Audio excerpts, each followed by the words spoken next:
അന്യം നിന്നുകൊണ്ടിരിക്കുന്ന ജീവിവർഗങ്ങളെയും അവരുടെ ആവാസ വ്യവസ്ഥകളെയും സംരക്ഷിക്കുന്നതിൻ്റെ പ്രാധാന്യം ലോകത്തെ ബോധ്യപ്പെടുത്തുന്നതിനായി എല്ലാ വർഷവും ഡിസംബർ 4 ലോക വന്യജീവി സംരക്ഷണ ദിനമായി ആചരിക്കുന്നു.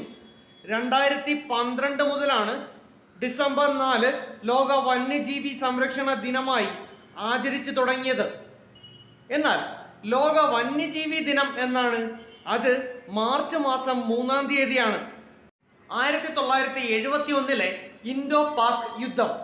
അന്ന് പാകിസ്ഥാനിലെ കറാച്ചി തുറമുഖം ലക്ഷ്യമാക്കി ഇന്ത്യൻ നാവികസേന നടത്തിയ ഓപ്പറേഷനാണ് ഓപ്പറേഷൻ ട്രൈഡന്റ്. ഈ ഓപ്പറേഷൻ വിജയകരമായിരുന്നു. അതേ തുടർന്ന് എല്ലാ വർഷവും ഡിസംബർ മാസം 4-ാം തീയതി നാവികസേനയുടെ ധീരത വിളിച്ചോതുവാനായി ഇന്ത്യൻ നാവികസേനാ ദിനം ആചരിക്കുന്നു.